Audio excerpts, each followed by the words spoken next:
و این چنین باد نورانی بر او وزید و اله از خود جهید. صدای باد پر از ناگفته ها بود و اما در بیان نمی گنجید. صدای باد همه صداهای درونش را در خود بلعید و اله خاموش و در سکوت شد. باد نورانی با روحش آمیخت، جریان روح بخش آن در جانش ریخت. سیلی از نور در وجودش پیچید.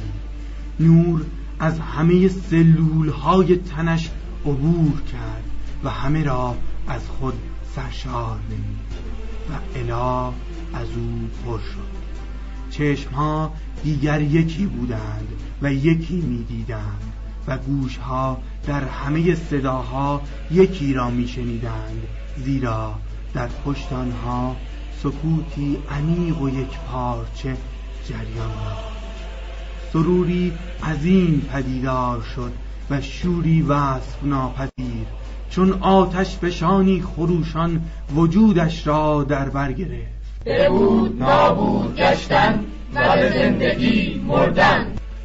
سکوت چشمانش را و خوابی پر از بیداری وجودش را ربود. باد نورانی در وجودش چون طوفان می‌وزید و گردبادی از نور در درونش ظاهر شد.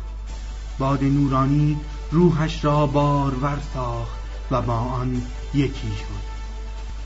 در آن خواب عمیق خالی از فراموشی، باد نورانی اله را تا اعماق جهان خود و تا عمق جهان بادها فرو برد. اله دیگر اله نبود. در خواب بارها مرد و زنده شد. او با آن صدای یگانه و با آن نور زنده یکی شده بود. اله دوباره متولد شد. او دیگر خودش نبود، از خود نیز بی خود نبود. او نه خود بود و نه نبود. او خودش بود. باد نورانی که همان روح زنده طبیعت است، روح دوباره‌ای به او بخشید و برای همیشه در او دمید و سکنا گزید. اله مرد و دیگر اثری از او به جا نماند. نامش دیگر اله نبود، زیرا باد نورانی او را هویا نامیده بود.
زمانی به اندازه نامعلوم گویا بیدار شد و به هوش آمد، اما همه چیز تغییر کرده.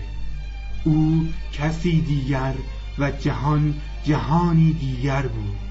گویا از آمدن زمستان و از مرگ در آن باخبر شد، ولی از مرگ نمی ترسید و در آن خبر رهایی و جاودانگی را میشنید.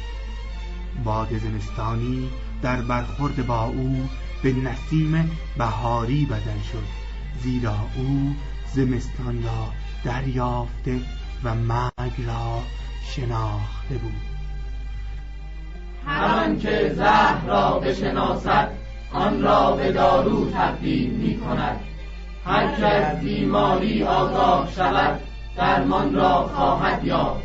و آنکه درد و رنج را فهمید از شفا پر شد. با آنکه زمستان از راه میرسید، اما گویا آمدن بهار را شاهد بود. ابر بهاری آن باد نورانی تا اعماق وجودش را مس می‌کرد و لمس می‌نمود و از این آمیختگی و ازدواج مقدس او شکوفا می‌شد و آشکار می‌گشت. وقتی چشم گشود، اولین چیزی که متوجه آن شد این بود که دیگر پلک‌ها به اراده او باز نمی‌شوند.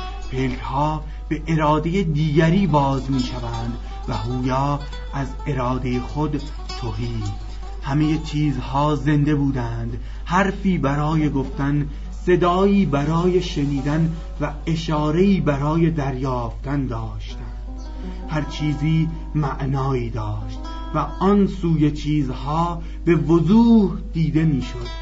رودخانه حرف میزد، درخت و آسمان حرف میزدند و هویا میشنید و میفهمید.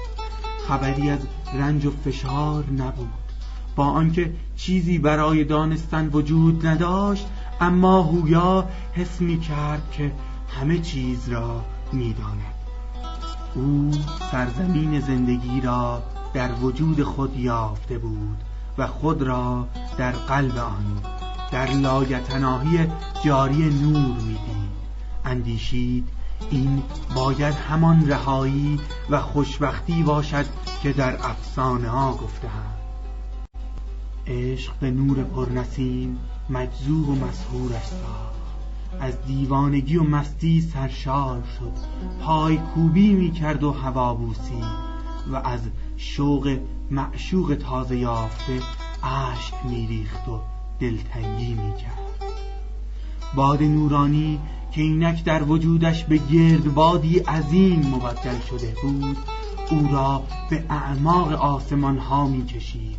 بال گشود تا با آن پرواز کند. پرواز دیگر سهل بود و بدون تلاش رخ میداد. برای اولین بار از زمین برخاست و جاذبه آسمان آهنگ پروازش را به سوی خود مینواخت. به آرامی و با قدرت بال زد و به سوی عمق آسمان پرواز کرد. آنقدر بالا رفت که به نقطه‌ای بسیار کوچک تبدیل شد. پس از اندکی نقطه نیز ناپدید گشت. واه، چه زیباست آسمان! در اعماق آسمان، در اقلیم باد نورانی، همه چیز از جنس نور